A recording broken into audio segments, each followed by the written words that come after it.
Asia কাপে ভারতীয় দল প্রথম ম্যাচ খেলতে নামবে ইউএইর সামনে এবং সেই ম্যাচটার জন্য ভারতীয় দলের শক্তিশালী প্লেইং 11 কি হবে এই ভিডিওতে তোমাদেরকে জানাবো। তো ভিডিওকে লাস্ট অবধি দেখো, আর চ্যানেলে নতুন হয়ে থাকলে চ্যানেলটিকে ফলো আর সাবস্ক্রাইব করে দেবে এবং লাইক শেয়ারও করে দেবে। তো চলো ভিডিওটাকে শুরু করি।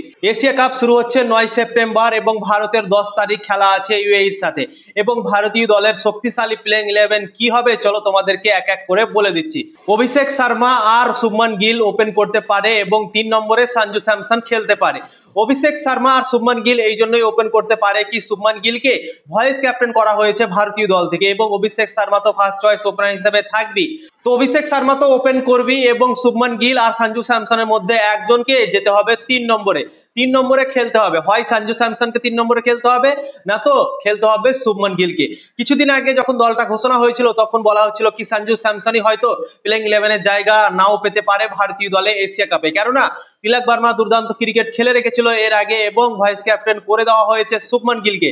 তো তাই জন্যই সঞ্জু স্যামসনের হয়তো জায়গা নাও হতে পারে, কিন্তু সঞ্জু স্যামসন কেরালা ক্রিকেট লিগে যেভাবে তাবাহি মাচিয়েছে, যেভাবে ক্রিকেট খেলেছে, তাকে ভাই প্লেইং 11 থেকে ড্রপ মনে হয় করতে পারবে না গৌতম গম্ভীর, সূর্যকুমার যাদব। সঞ্জু স্যামসনকে আমার মনে হয় প্লেইং 11 এ রাখতে বাধ্য হবে ভারতীয় ম্যানেজমেন্ট। সঞ্জু স্যামসন আর শুভমান গিলের মধ্যে এই দুজনকে কিন্তু 3 নম্বরে যেতে হবে, হয় সঞ্জু স্যামসন যেতে পারে না তো শুভমান গিল যেতে পারে। তো অভিষেক শর্মা আর সঞ্জু স্যামসন ওপেন আমি ধরে নিলাম, শুভমান গিলকে 3 নম্বরে ধরলাম।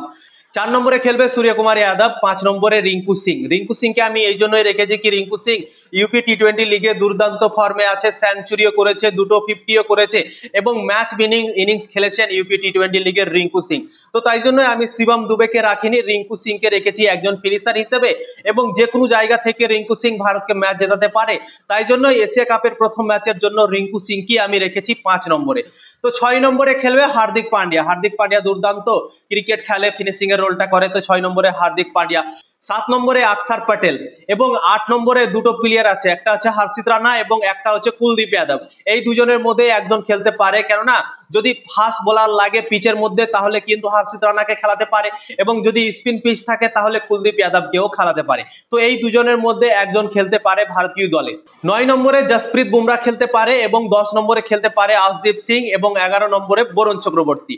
তো একটা জায়গাতে দুজন প্লেয়ার আছে, ঠিক আছে, 8 নম্বর, সেই জায়গাটাতে পিচ অনুযায়ী কিন্তু খেলানো হবে। যদি স্পিন পিচ থাকে তাহলে কুলদীপ যাদবকে খেলানো হবে, যদি পেস বোলারদের পিচ থাকে তাহলে কিন্তু হর্ষিত রানাকে খেলাতে পারে।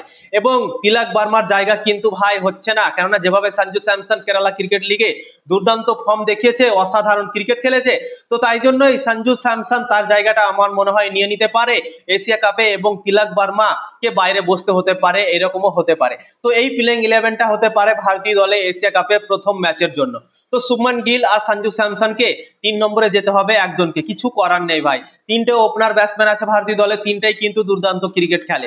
শুভমান গিলকে ভাইস ক্যাপ্টেন করে দিয়েছে, তো শুভমান গিলকে বসানো যাবে না, তো 3 জনকে প্লেইং 11 এ খেলাতে হবে এবং একজনকে ওই জন্যই 3 নম্বরে যেতে হবে।